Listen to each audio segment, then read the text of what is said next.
This week, I've got problems. One drop of honey makes learning sweet.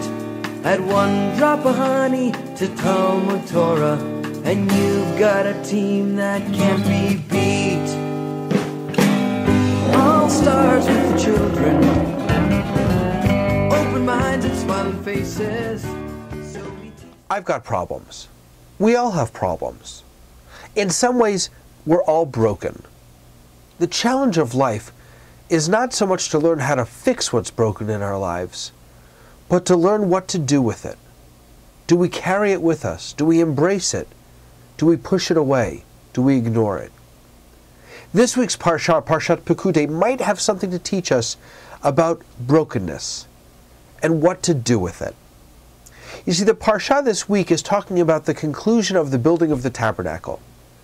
When the tabernacle, the Mishkan, what I would call the Porta Temple, was finished being built in the wilderness, Moshe brought all of the materials, all of the tools, the table, the menorah, the ark, brought all of them in, set them all up. And then in the ark, Moses placed the tablets, the edut.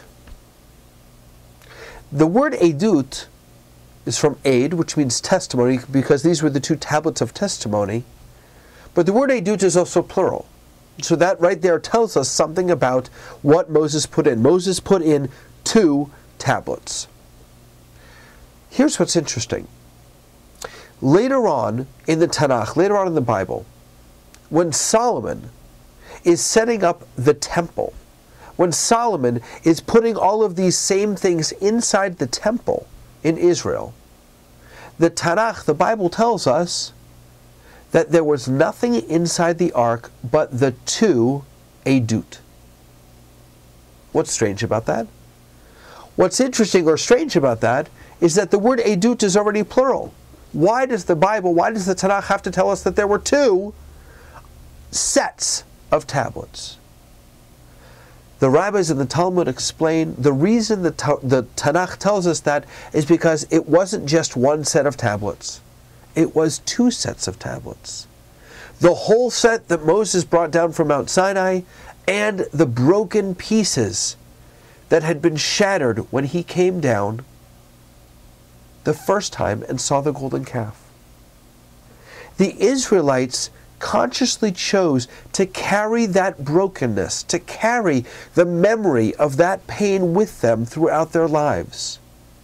Perhaps they knew that we can't avoid pieces of us that are broken. We can't avoid pain in our lives. God never said life would be easy. God only promised us that God would be there with us when we carry that pain, when we carry our broken pieces.